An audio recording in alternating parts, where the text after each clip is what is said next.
Have you ever thought of the different forms of poetry? And probably the most unappreciated is the limerick. We dismiss it. And so I imagine that the muse for the limerick has a little bit of an inferiority complex. So imagine, if you will, in the land of the muses, there he is taking a trip to the water cooler, and coming the other way is the muse of haiku. And you know, he's got a little bit of inbuilt rage in him, and he thinks, he has 3 lines, I have 5. He has 17 syllables, I have double that, I have 34 syllables. He never rhymes, I always rhyme. Yet Frank Rutledge never mentions limerick in one of his poems.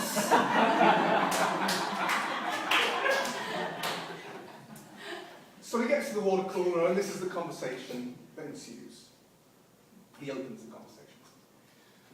The difference between me and you is limerick versus haiku. Your literary bent is cause for lament. I've had it right up the wazoo. To which the haiku replies, crudeness and rudeness are cherries ripe from your vine, genes of your genre. I say what I feel all the time, be it crude or rude or sublime.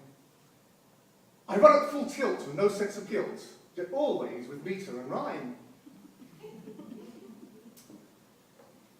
Opening big mouth, a behemoth exchanges hot air for a foot.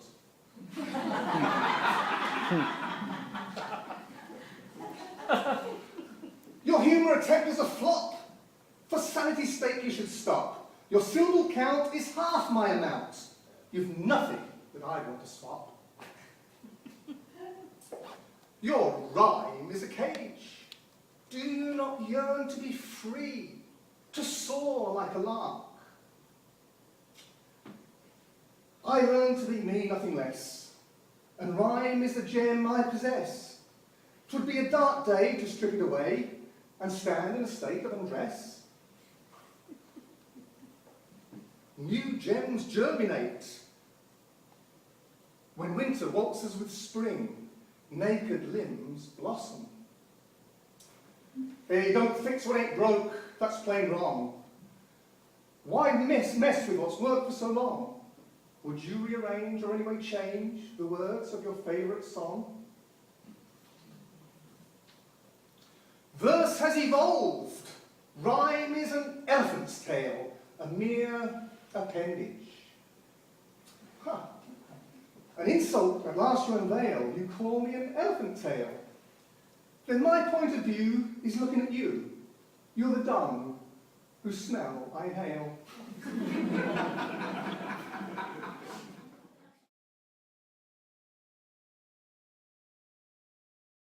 This is a summer lament.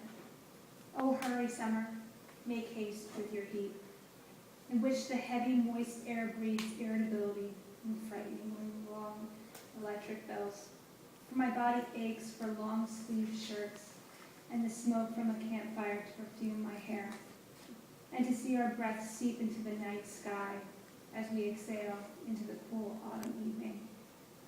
To feel the thrill of excitement as the first few flakes of winter dance from the sky, never to reach the ground as they wait, like I, for a season around the corner.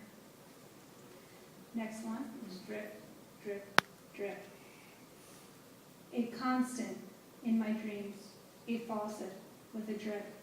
In theory, I know how to fix you. A pull here, a tug there. Alas, the bolt is stripped. I'll see you again tonight.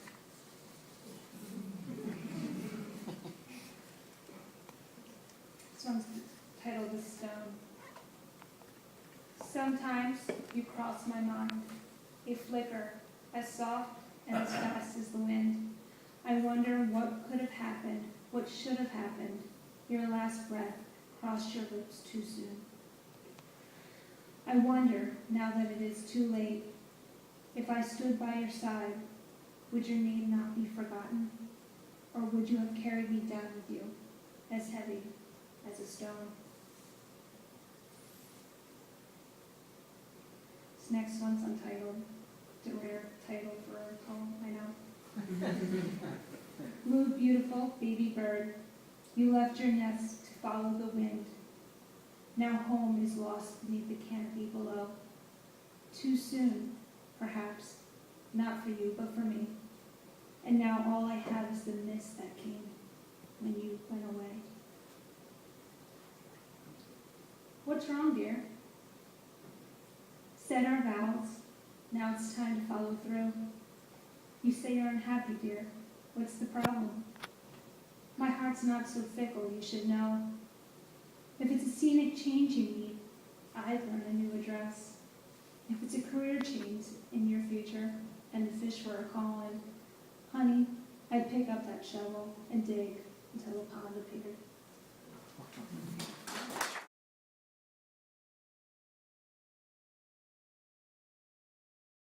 So this is what this story called White Horse is about. We're going to pick up in the middle. All you need to know is that the vampire is having huge hiccups, loud, and that's a bad thing because there are people trying to kill the vampires.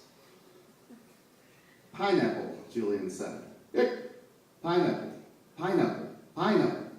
He looked at Agata, then Nathan, and shook his head. Agata crossed another item off her list. She handed Julian a small brown paper bag like you'd get in a liquor store. Here, breathe into this.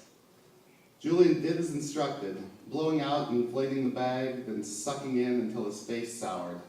This tastes like the grave. It's your breath, Nathan said. Julian sneered. You're kidding. Nathan, his creator, said, it didn't come up. Why didn't anybody tell me? We've all got death breath, Agata said. You get used to it.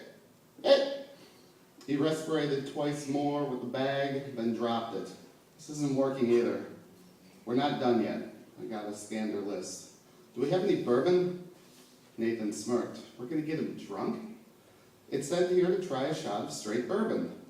I don't think we have any liquor in the place. What about soda? Do you have any of that? Burping is on here too. Hey! Julian snapped his fingers. I don't need the soda pop. I can burp on command. Nathan and Agata stared one another down, both trying not to grin at the cheekiness of that statement. So loud, everyone jumped. Nathan's shoulders drooped. It's worth a try. We're bound to draw attention. Julian nodded. He waited for another before thrusting out his chest while making a click low in his throat. Air rushed in with a demonic-like growl. When he released the pressure a moment later, and the burp came out loud and resonant, but it only stayed that way for the first second,